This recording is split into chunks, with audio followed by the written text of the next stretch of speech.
And then suddenly you're walking on eggshells. You're afraid of making any type of mistake, not just confronting them on the infidelity, but anything you do wrong around the house now, you're afraid that they might go into a rage and put their hands on you.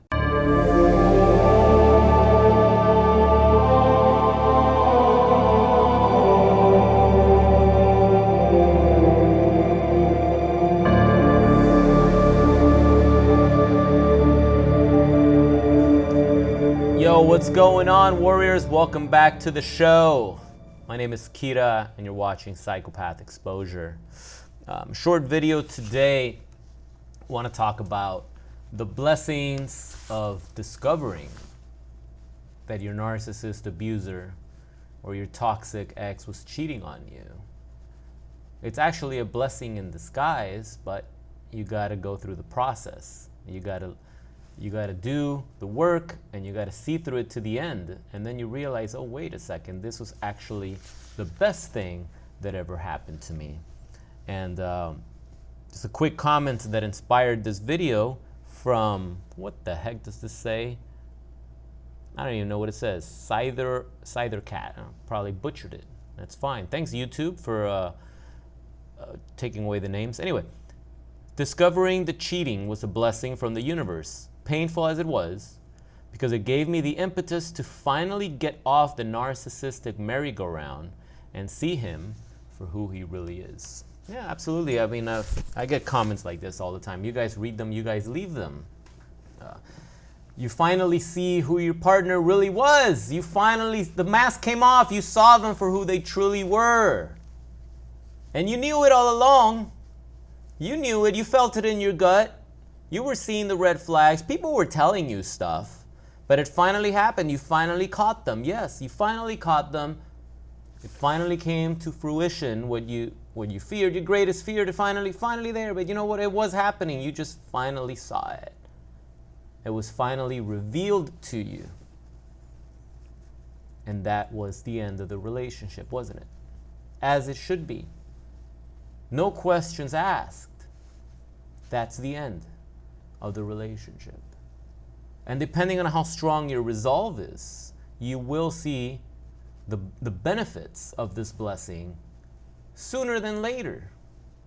If you try to fight it, if you try to go against what you saw for fear of being alone, for fear of losing the relationship, for fear of the hassles, for fear of the conversation that you're going to have to part ways, for fear of confronting your narcissistic abuser.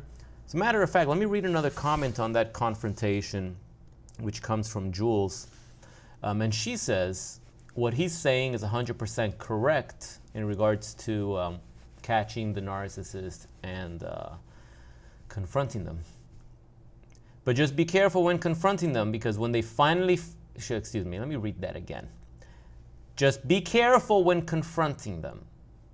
When I finally found the evidence on his phone of him cheating, he slapped the stars out of me and acted as if I did something wrong. That was the end for us. 1.5 years, no contact, and not looking back. So if they have a tendency for violence, you may just bring that out, so be careful who you confront. Absolutely. I mean, you have to pick your battles. You have to pick your enemies in this life. You know, if you know that they have a tendency for domestic violence, you got to stay safe. Like that, you have to make the smart move. The smart move at that point is not to confront them with all this evidence, especially at home where they could just knock you out. Like you have to come up with a different strategy, a different exit strategy to end that relationship, right? We can talk about those things till we're blue in the face, right? We can come up with all different scenarios, but truth be told, if you're dealing with a domestic violence, a sociopath with tendencies for domestic violence, with anger issues, with rage fests. You have to realize when they get caught they're going to be very pissed off. And they're going to be very pissed off at how you caught them. And they will turn the tables and they will point the blame at you. They will blame you for going through their phone. They will blame you for doing whatever you had to do to get that evidence. They will blame you. They will convince you that it was your fault this ended. You could have just left it alone. You could have just looked the other way. Of course, how convenient. But no, you followed up on what was revealed to you. You did what you had to do, and you confronted the piece of shit. And unfortunately, he put his hands on you. And you know what? I hope you press charges on that. I really do. I really do. Because that's going to happen to the next victim now. And if you're not careful, I'm glad it's been 1.5 years and you've been out. I'm glad. But for a lot of victims, they stay in that situation. They get slapped or starred like you did, and they stay. And then guess what happens? They get another starring. Usually pretty soon. Doesn't take that long in between. And it happens more and more often. And then suddenly you're walking on eggshells. You're afraid of making any type of mistake, not just confronting them on the infidelity, but anything you do wrong around the house now, you're afraid that they might go into a rage and put their hands on you. So I'm glad you left. This is a message to everybody, men and women. Anyone puts their hands on you, that's the end of the relationship. That's the end of the relationship. No one signed up for that shit. Okay? No one signed up for that shit. So I'm glad that he's gone. Hopefully he's left you alone. I'm glad no contact. Glad you're not looking back. And you have to rejoice that as horrible as that sounds, it was maybe what needed to happen to give you that push to finally leave. Because let me tell you, it's possible that had he not put his hands on you, you may have forgiven him and given him another chance. I've seen it. I've seen it. I've seen it. I've lived it. You give the freaking narcissist infinite lives. You give them infinite lives. You know, not even cats have as many lives as these narcissist scum have. So in a way, you know, maybe that's the push that you needed. Hopefully it wasn't that bad. Like I said, if it was, I hope you press charges or are considering it.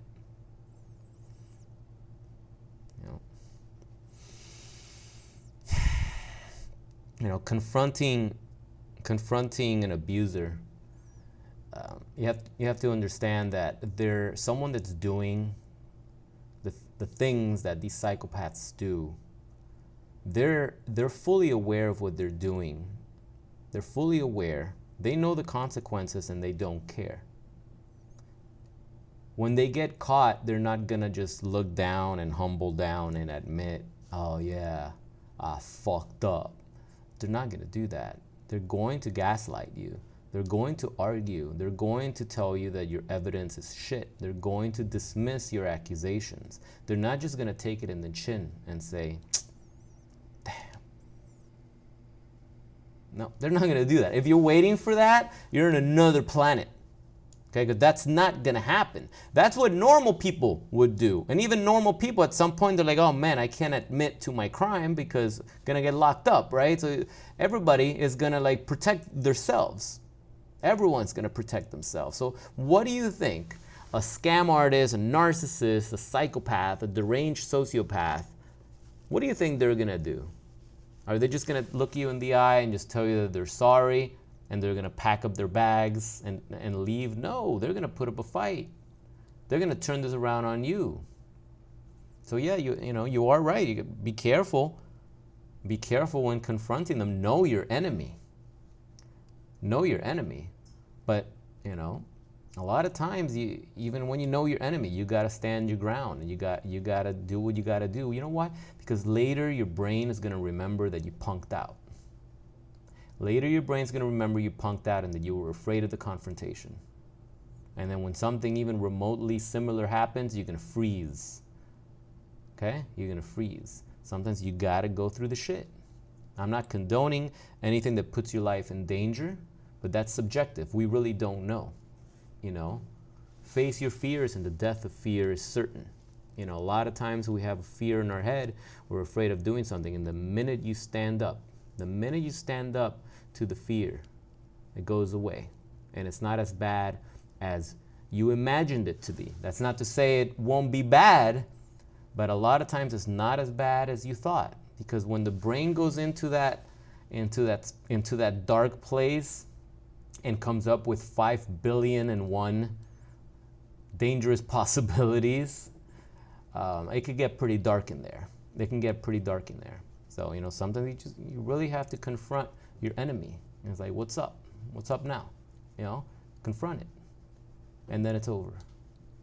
You know, so that's my feedback on that. That's how I see it. Every situation is nuanced, obviously, but I hope everyone out there is staying safe and making the right choices and making calculated decisions when it comes down to exiting a situation with a dangerous psychopath, narcissist. You got to know who you're dealing with. If you're just dealing with just your average old, you know, narcissist, love bomb, devalue, discard, and whatever, it's not a problem. Call them out, scream at them, do whatever you got to do. But if you are dealing with a criminal, if you're dealing with domestic violence type of history, you're dealing with, you know, people with rage and anger issues like that, you know, be very careful. Talk to your family, you know, get a support system. We can work together in my coaching program, come up, you know, strategize a plan, an exit strategy, you know, how to tackle this on safely, right? Where you're going to be safe, where you have your friends and family that have your back, and you don't have to worry about things like that, you know. But definitely do not stay in a situation longer than you have to, okay? So sound off in the comments below if you have a situation similar to this. Share with us in the community so we can all realize that, hey, we're not alone in this. There's a lot of people going through the very same things that you're going through right now, okay? And we're all here offering our support and our strength and our wisdom, okay? So have an amazing rest of your day, and I hope I see you in the next video. My name is Kira. This is Psychopath Exposure. See you guys next time. Peace.